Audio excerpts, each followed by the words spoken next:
las sociedades tribales, Grecia, Roma, Edad Media, el Renacimiento, la Revolución Industrial y la Edad Moderna. En las sociedades tribales se utilizaban las relaciones públicas para promover el respeto a la autoridad del jefe y su liderazgo, consiguiendo el apoyo necesario de los miembros de la tribu. En Grecia se potenciaba la discusión pública en el ágora, y a través del teatro se trataba de influir en las opiniones del público.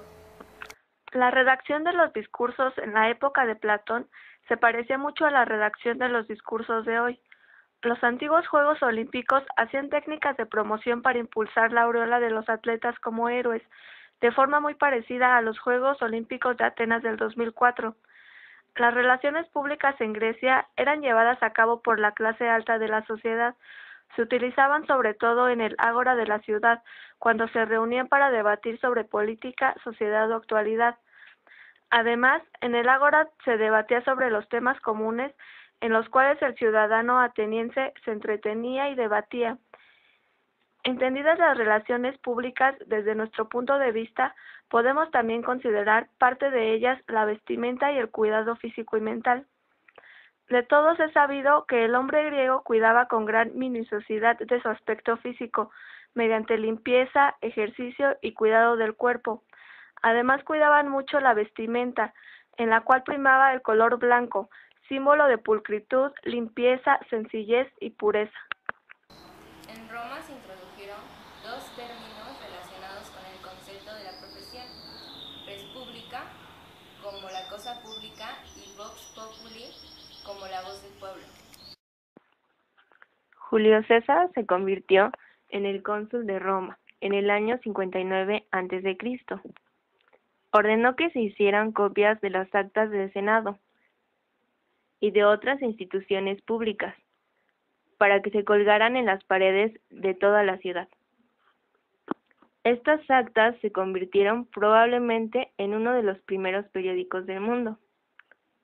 También organizó elaborados desfiles, siempre que regresaba de una batalla ganada, para ensalzar su imagen como sobresaliente, comandante y líder. En la Edad Media, las relaciones públicas casi desaparecen, ya que estaba prohibida la libre expresión de ideas, sin recibir castigos. La Iglesia Católica Romana practicó extensamente las relaciones públicas durante la Edad Media. El Papa Urbano II persuadió a miles de seguidores para que sirvieran al Señor y se ganaran el perdón de sus pecados participando en las cruzadas contra los musulmanes. 6 siglos más tarde, la Iglesia fue una de las primeras instituciones que utilizó el término propaganda. Al crear el Colegio de Propaganda, el Papa Gregorio XV, con el fin de supervisar las misiones y formar los sacerdotes para propagar la fe. Entretanto, en Venecia, los banqueros de los siglos XV y XVI practicaron el delicado arte de las relaciones con los inversores y fueron probablemente los primeros, junto con el obispo católico, en adoptar el concepto de filantropía corporativa, patrocinando a artistas como Miguel Ángel.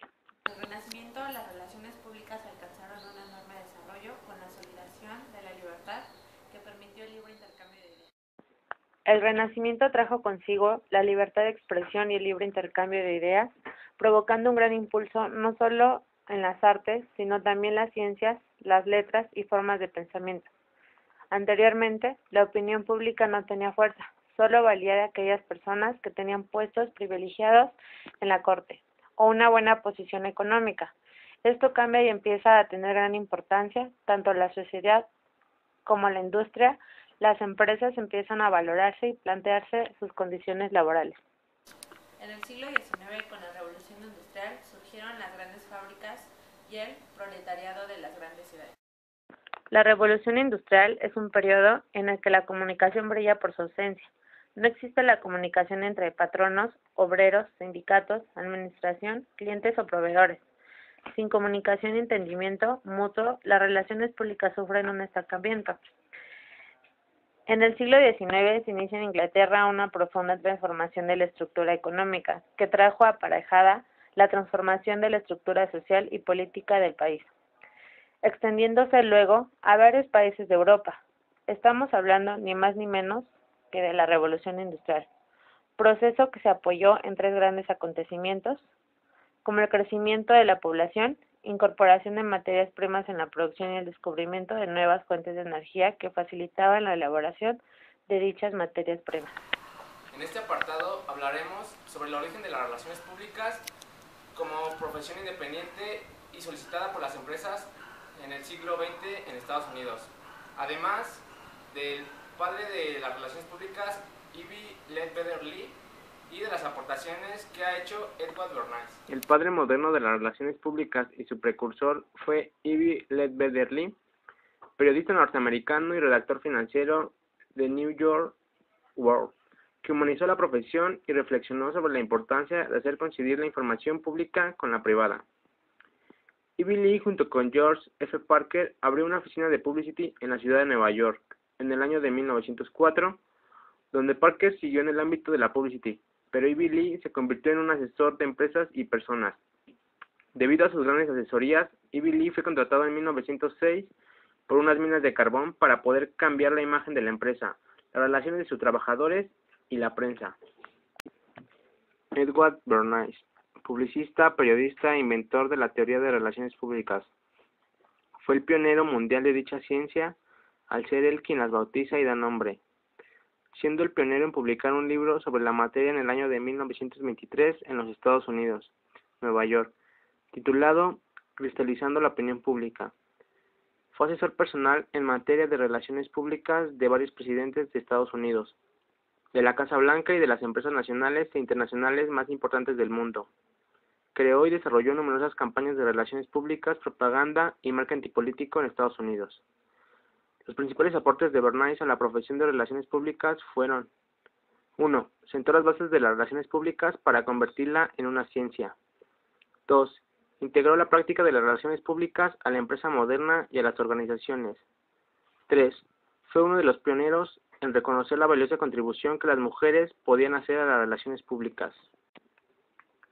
Las relaciones públicas en la actualidad ayudan a las empresas a tener una imagen positiva de su organización, además de incorporar técnicas y nuevas formas de comunicación con el objetivo de informar a las personas, de persuadir a sus públicos objetivos y de integrar a unas personas con otras. Para llegar a las relaciones públicas es preciso primeramente pasar por las relaciones humanas, ya que son vínculos entre los seres humanos o personas.